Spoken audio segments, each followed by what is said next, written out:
بسم الله الرحمن الرحيم، وصلى الله على نبينا محمد وعلى آله الطيبين الطاهرين. مشاهدينا الكرام، السلام عليكم ورحمة الله وبركاته.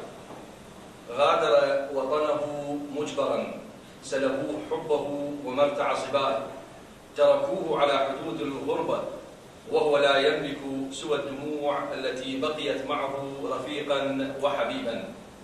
حمل جرحين، جرح الغربة وجرح الحسين، فكان حب الحسين قطرات دم تهتف من داخل شرايينه يا حسين.